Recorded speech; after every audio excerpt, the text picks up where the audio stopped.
Hello friend, Radhe Radhe, जय श्री कृष्णा। आप सभी का स्वागत है, अभिनंदन है हमारे चैनल में। मैं आप सभी की सपना निषाद। आज हम नाच गीत लेकर, बहुत प्यारा गीत है, आप लोग जरूर सुनिए। चेल्हवा नैया चमकैलू बारी धाना, चेल्हवा नैया चमकैलू बारी धाना।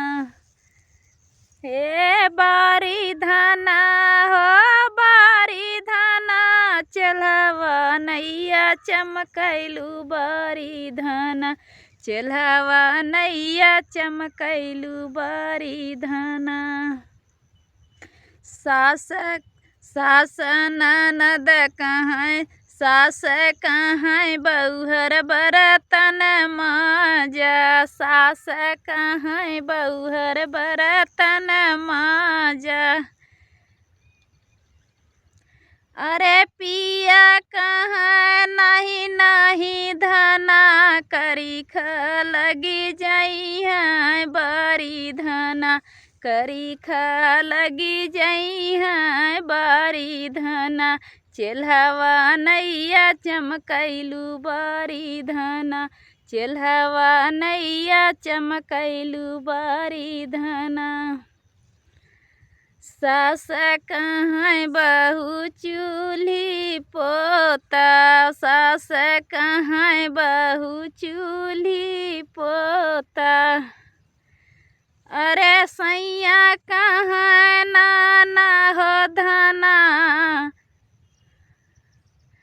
सैया कहाँ नाना हो धना। माटी लगी जाई है बारी धाना, माटी लगी जाई है बारी धाना। चेल्हवा नैया चमकैलू बारी धाना, चेल्हवा नैया चमकैलू बारी धाना। सास कहाँ बहू खाना बनवा तू, सास कहाँ बहू खाना बनवा तू।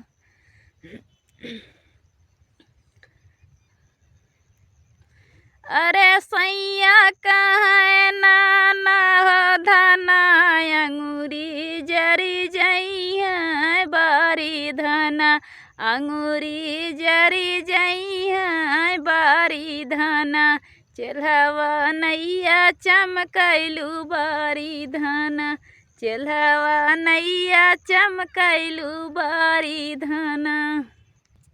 सास कहाँ बहू सब्जी काटा, सास कहाँ बहू सब्जी काटा। सैया कहाँ नाना हो धना, अंगूरी कटी जाई है बारी धना, अंगूरी कटी जाई है बारी धना।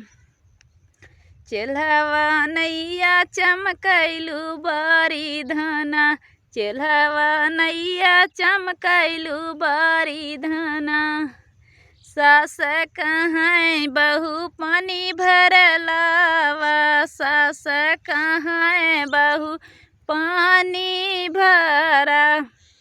सैया कहाँ नाना हो धना, कमर मुरुक जाई है बारी धना, कमर मुरुक जाई है बारी धना।